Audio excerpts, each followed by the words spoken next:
सर्वप्रथम त म सम्पूर्ण हाम्रा होनहार प्यारा अति आदरणीय कालिम्पोङका मिडियाका समस्त साथीहरूलाई स्वागत जनाउन चाहन्छु र सर्वप्रथम कालिम्पोङको जनतालाई आभार प्रकट गर्न चाहन्छु।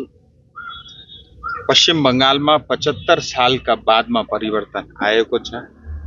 त्यो परिवर्तन हामीले दार्जिलिङ पहाडमा पनि देख्यौं। योभन्दा अगाडि चुनाव पहाडमा भारतीय जनता पार्टीले जित्दा काहीँ न काहीँ चुनावको नतिजा आए तापनि राम्रो आए तापनि फल्लो हुन्थ्यो। योपालि बङ्गालमा पनि परिवर्तन आएर टिएमसी सरकार स्वाहा भएको छ र भारतीय जनता पार्टी मोदीजीको नेतृत्वमा भारतीय जनता पार्टी स्थापित भएको छ र पहाडमा पनि एकचोटि फेरि कालिम्पोङमा, खरसाङमा र सँगसँगै दार्जिलिङमा भारतीय जनता पार्टी र एलायन्स पार्टीका प्रार्थीहरू विजय भएका छन् र सम्पूर्ण पहाडका जनता र विशेष गरेर किनभने अहिले म कालिम्पोङमा छु, कालिम्पोङको जनतालाई आभार प्रकट गर्न चाहन्छु। यो कालिम्पोङको जित हो। भारत छेत्री जित भनेको खालि एउटा व्यक्ति विशेष या कुनै एकजना राजनीतिक पार्टी दलका कुनै एकजना व्यक्तिको जित होइन। यो कालिम्पोङको जनताको जित हो, गोर्खाको स्वाभिमानको जित हो, यो पहाडको जित हो, हाम्रो भविष्यको जित हो।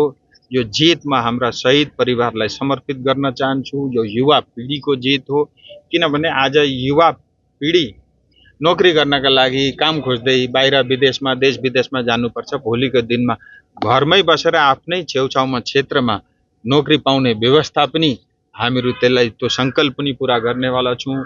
यो हाम्रा आमाहरूको चेलीबेटीको जित हो। यो चिया कमानदेखि लिएर सिन्कोना बगानको जित हो। यो रोइराखेको पहाड, यो हाँस्ने भोलिको दिनमा पहाडको जित हो। र विशेष गरेर भन्नुपर्दाखेरि जुन प्रकारको व्यापक रूपमा भ्रष्टाचार थियो, ममता दिदीले बारम्बार भन्थिन् पहाड हाँस्छ तर पहाडलाई शमशान घाट बनाएका थिए। यो शमशान घाटबाट पहाडले मुक्ति पाएको छ। त्यही भएर पनि हात जोडेर कालिम्पोङको जनतालाई म बधाई दिन चाहन्छु। अब आउँदो दिनमा कालिम्पोङ पहाड राम्रो भएर जान्छ, हाम्रो पहाड राम्रो पहाड भएर जान्छ। यहाँ कारोबारी जति पनि व्यापारी सङ्घ संस्थाहरू छन् उहाँहरूलाई पनि बधाई दिन चाहन्छु।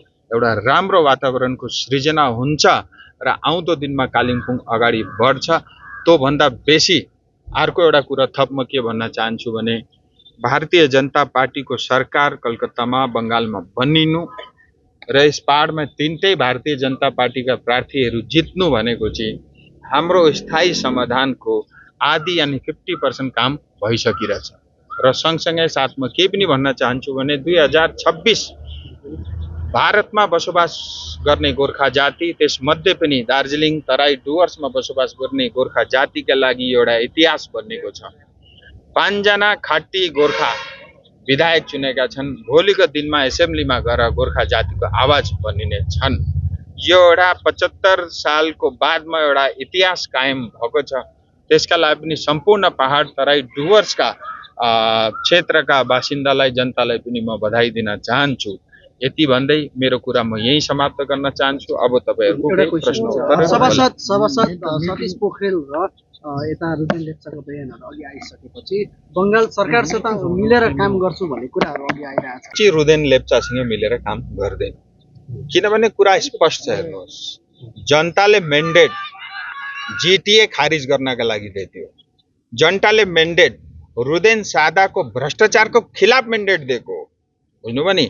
जीटीएले म्यान्डेट सतीश पोखरेलले चना दाल खाए भनेर त्यसको एगेन्स्टमा म्यान्डेट दिएको र हामीहरू जनताको म्यान्डेटको एगेन्स्टमा गएर सतीशसँग मिलेर काम गर्ने आवश्यकता पनि छैन, केही खाँचो पनि छैन, त्यसको दरकार पनि छैन। यो बीचमा अनित थापा र तपाईको सम्पर्क हुँदैछ भन्ने कुराहरु पनि सूत्र मार्फत सुनिँदैछ। यस्तो के सम्पर्क हुँदैछ भन्ने सूत्रमा म विश्वास राख्दिन है। अनि तपाईलाई म एउटा कुरा भन्न चाहन्छु, भारतीय जनता पार्टी या हाम्रो एलायन्सका जति पनि पार्टीका नेतृत्वहरू हुनुहुन्छ है, हामीलाई कुनै यहाँ अनित थापाको खाँचो पनि छैन, अरु कुनै पार्टीको खाँचो पनि छैन, बुझ्नुभयो नि। हाम्रो आफै सक्षम छौं, म त्यति भन्न चाहन्छु। तर सँगसँगै म एउटा के पनि कुरा भन्न चाहन्छु भने जुन रुदेन दाजुले एउटा कुरा भन्नुहुन्थ्यो के 2021 मा जित्दाखेरि जुन बुथले मलाई भोट दो त्यसमा चाहिँ म काम गर्छु, नजित्ने बुथमा चाहिँ म गर्दिनँ भन्थे। तर हामीहरूको त्यति संकोची मन छैन, सोच त्यति सानो छैन। जुन बुथले भोट दियो त्यसमा पनि भारतीय जनता पार्टी हामी काम गर्छौँ। हाम्रो सरकारले जुन बुथमा हामीहरूले भोट पाइनौँ त्यसमा बेसी काम गर्छौँ, ताकि 2029 मा हामीहरू इन्स्योर गर्छौँ कि हामीहरूको के अभाव र के कमी रहेको थियो त्यसलाई ठिक गर्नका लागि हामीहरू काम गर्छौँ। र थप म के भन्न चाहन्छु भने हेर्नुहोस्, हामीहरू खालि भारतीय जनता पार्टीको सरकार बनिनका लागि सडकमा उत्रेका होइनौँ। हाम्रो सङ्गठन बलियो होस्, हाम्रा जिल्ला अध्यक्ष मजबुत बनुन्, टाइट बनुन् भनेरका लागि हामीले काम गरेका होइनौँ। हेर्नुहोस्, हामीहरूले एलायन्स गरेर पनि गोर्खा जाति एक भएको हुनुपर्छ, गोर्खा जाति सङ्गठित भएको हुनुपर्छ भन्ने सोच राखेर हामीहरू अगाडि बढेका हौँ। र आउँदो दिनमा हेर्नुहोस्, आउँदो दिनमा उफ्रिन हाल्नुहोस् न एकछिन, अनि आउँदो दिनमा हेर्नुहोस्, म चाहन्छु यो जुन पहाडमा यो के अरे जुन प्रकारको एउटा सोचलाई आधार राखेर हामीहरू राजनीति गर्छौँ, योदेखि पनि हामीहरू अलिकति माथि उठ्नुपर्छ अनि हामीहरू सङ्गठित भएको हुनुपर्छ। म चाहदिनँ कि यो भोट ब्याङ्कले गर्दाखेरि, यो झन्डाको कलरले गर्दाखेरि, यो पार्टीको सोचले गर्दाखेरि हामीहरूको समाज विघटित होस् भनेर म चाहदिनँ। हामीहरूको समाज सङ्गठित होस्, शक्तिशाली होस्, मजबुत होस्। हुनसक्छ केही नेताहरूमा गल्ती होला किन गरेका पनि छन्, भ्रष्टाचार गरेका छन्, जनतालाई हेपेका छन्, ठगेका छन्, दुनियाँभरका काम गरेका छन्। तर त्यसको गल्ती चाहिँ काहीँ न काहीँ त्यो सुदूर क्षेत्रमा बस्ने गरिब दुखी जनताले पाउनु हुँदैन। म त्यो सोच पनि साथमा राखेर हामीहरू काम यो जिटिए खारेज चाहिँ के हुँदैन सांसदज्यू? होइन, तपाईँले त पटक पटक भन्नुभएको थियो है, चुनावको 4 तारिकको बादमा 5 तारिकै जिटिए हामी खारेज गर्छौँ भनेर तपाईँले 4 तारिक बेलुका शपथ लिएनन् नि त, त्यस्तो पनि एउटा प्रक्रिया छ नि। खारिज त हेर्नुहोस्, म अहिले पनि गर्न सक्छु, जिटिए को अफिसमा अहिले पनि ताला ठोक्न सक्छु, त्यति त दममा राख्छु। 4वटै म्युनिसिपालिटीमा अहिले ताला ठोकेर म सबैलाई 12 डन्ठा हानेर खेद्न सक्छु, तर त्यो गैर कानुनी हो, त्यो काम म गर्दिनँ। अनि त्यही प्रकारको राजनीति त भइरहेछ अहिले सुन पहाडमा। त्यही राजनीतिदेखि हाम्रो जनता वाक्क भएर के राम्रो अलिकति नौलो हुन्छ कि भनेर भारतीय जनता पार्टीमाथि विश्वास गरेको, खालि पहाडमा मात्रै होइन बङ्गालमा पनि यही राजनीतिदेखि वाक्कै लागेर चाहिँ यो परिवर्तन भएको हो नि। अब त्यही बेहोरा त म देखाउन चाहदिनँ नि। त्यही भएर जे पनि हुन्छ एउटा प्रक्रियाका आधारित हामीहरू अवश्य गर्छौँ। तपाईँले धेरै राख्नु होला, हाम्रो मुख्यमन्त्रीको शपथ सायद 9 तारिक प्राय तय भइसकिरहेछ। त्यसका बादमा हामीहरू जिटिएलाई खारिज गर्ने प्रस्ताव पनि पारित गर्छौँ। यो बीचमा नि पहिला जिटिए खारिज हुन्छ कि कुनै नयाँ व्यवस्था आएपछि जिटिए खारिज हुने हो? मैले हेर्नुहोस्, व्यवस्थामा समय लाग्छ, बुझ्नुभयो नि, व्यवस्थामा समय लाग्छ र यो इन्ट्रिम बीचमा के गर्दा चाहिँ उचित हुन्छ त्यो अहिले कुरा म तपाईँलाई राख्न चाहदिनँ। किनभने यो सरकार गठन भइसकेपछि मुख्यमन्त्री हुन्छ, पुरै क्याबिनेट हुन्छ, त्यहाँ प्रस्ताव जान्छ है, भारतका तपाईँको गृहमन्त्री हुनुहुन्छ, भारत सरकार हुनुहुन्छ, पश्चिम बङ्गालको सरकार हुन्छ। किनभने खालि व्यक्तिगत मेरो सोचका आधारका हिसाबले मात्रै काम हुनुपर्छ भन्ने म भन्दिनँ।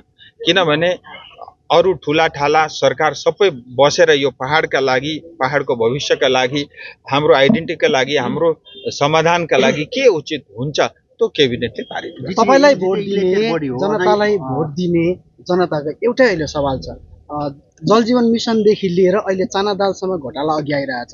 यो घोटालामा जति पनि व्यक्तिहरूलाई भेटिन्छ उनीहरूलाई के गरिन्छ भन्ने एउटा सवाल छ। के गर्नुपर्ने हो तपाईँ आफै सुझाव दिनुहोस्। म त भनिरहेको छु, हेर्नु भ्रष्टाचार व्यापक रूपमा भएको छ। हर घर जलका पनि पैसा खाएका छन्। यी अमृतको, तपाईँको कालिम्पोङको अमृतको अहिले गएर तपाईँ टेन्डर हेर्नु होला है, प्रोजेक्ट हेर्नु होला। त्यो प्रोजेक्टमा ठेकेदार फिट गर्ने चाहिँ कलकत्ताको मन्त्री हो, फेरि टेन्डर कालिम्पोङको, फिट गर्ने मान्छे अनि थापा पनि होइन, रुदेन लेप्चा पनि होइन, फिट गर्ने चाहिँ कलकत्ताको मन्त्री। त्यो प्रकारको हस्तक्षेप यहाँ भएको छ। र प्रधानमन्त्री ग्राम सडक योजनामा, प्रधानमन्त्री आवास योजनामा जनताले घर पाएका छन्। भ्रष्टाचार भएको छ, वाक्कै लागेर त जनताले जिताएको। अब जुन प्रकारको भ्रष्टाचार भएको छ त्यसको इन्क्वायरी हुन्छ, इन्भेस्टिगेसन हुन्छ। मैले अघि पनि भनिसकेँ, जसले भ्रष्टाचार गरेका छन्, जनतालाई तङ गरेका छन्, जनताको पैसा खाएका छन्, त्यो पैसा फिर्ता हामीहरू गराएर छर्छौँ। पैसा फिर्ता हुन्छ, व्यक्तिलाई के हुन्छ? नै अब इन्भेस्टिगेसन भएर कोही कल्प्रिट छ भने त पैसा पनि फर्काउनु पर्छ अनि मामा घर पनि जानुपर्छ। यहाँ जनताले अपेक्षा गरेको जनचाहनाहरू कसरी पुरा हुँदै जान्छ? तपाईँ चिन्ता नगर्नुहोस् न, ढुक्कै बस्नुहोस्। 5 जना हामीहरूका विधायक त छन्, सांसद पनि छौँ नि हामीहरू, राज्यसभा पनि छन्, लोकसभा पनि छन् है। आज हेर्नु 7 साल भइसक्यो, एक्लै भए पनि जनतालाई मैले निराश गरेको छुइनँ। हेर्नुहोस्, जनताको एउटा शक्तिशाली आवाज बनेर अहिलेसम्म मैले पार्लियामेन्टमा हार मानेको छुइनँ। भन्नु भने म बारम्बार भन्छु, म त अहिले पनि छाती ठोकेर भन्छु, मेरो राजनीति खालि भारतीय जनता पार्टीका लागि हो। अब त बङ्गालमा पनि भाजपा सरकार, केन्द्रमा पनि भाजपा सरकार, तर गोर्खाल्यान्ड भन्न सकिँदैन होला अब भन्ने खालको आउँदैन। होइन, त्यो तपाईँको सोच हो नि। किनभने गोर्खाले गोर्खाल्यान्ड भन्न छोड्छ? म त पार्लियामेन्टमै भन्ने व्यक्ति हो त, तर अहिले तपाईँले यहाँ भनेर फाइदा छैन नि त। त्यो पनि म कुरा बुझ्छु, भन्नुभयो भन्ने ठाउँमा त्यो पनि भनेको छु। अर्को कुरो तपाईँले जुन कुरा भन्नुहुँदैछ, अहिले सरकार बन्यो, समाधान पनि हुन्छ, स्थायी समाधान हुन्छ, टिकाउ हुन्छ। किनभने यो जुन जिटीको सोचको विरोधमा हामीहरू चुनाव लडेका हौँ नि त, त्यही भएर त यिनीहरूसँग मिलेर काम गर्दैन। किनभने त सोच न त त्यही सोचमा फेरि अगाडि बढ्नु पर्यो र समाधान पनि हुन्छ, टिकाउ हुन्छ, मजबुत हुन्छ। त्यो ढुक्क बस्नुहोस्, त्यो तपाईँलाई म आश्वस्त गर्छु। 5 जना विधायक मध्येमा कोही एकजना गोर्खा मन्त्री हुनै पर्छ। एकजना मन्त्री त 110% हुनै पर्छ। कहाँबाट हुन्छ? कालेबुङबाट? त्यो म भन्दिनँ, किन भन्नु। अहिले तपाईँ सांसद भएदेखि अहिले 5 जना साथी सबै भाइहरू आपसमा झगडा गर्दैन। तपाईँ सांसद भएदेखि पहिलोचोटि होला आज डिएम कार्यालयमा आउनुभयो, डिएमसी त होइन, यो आवश्यकता थियो। हेर्नुहोस्, म यसै पनि हेर्नुहोस्, यो 7 साल टिएमसी सरकार हुँदाखेरि कुनै चुनावका बेलामा सायद अस्ति भरत छेत्रीले यहाँसम्म छोड्न आयो होला, म जान्न। भन्नुभयो नि, मेरो त्यो बानी पनि थिएन, किन गएर पनि केही फाइदा थिएन। तर आज यो एउटा मेरो कर्तव्य पनि बनिन्छ। किनभने यो एउटा फेज जस्तो छ जहाँ एउटा सरकार गयो, अर्को सरकार गठन भएकै छैन। भन्नु भने यो सिचुएसनमा केही पनि लो एन्ड अर्डर सिचुएसन बिग्रिन सक्छ या अरू धेरै कुराहरू हुन सक्छ। अब भित्र के कुरा भयो त्यो म खुलस्त अहिले यहाँ भन्न चाहदिनँ, तर भए पनि म बधाई दिन चाहन्छु प्रशासनलाई पनि, हाम्रो एसपी म्याडमलाई पनि। उहाँले एकदम राम्ररी यो एउटा ट्रान्जिसन पिरियडमा पनि जुन मतलब राम्रोसँगले काम गर्नु पर्थ्यो, उहाँहरू निगरानीका साथमा गरिरहनु भएको छ। उहाँलाई पनि म बधाई दिन्छु।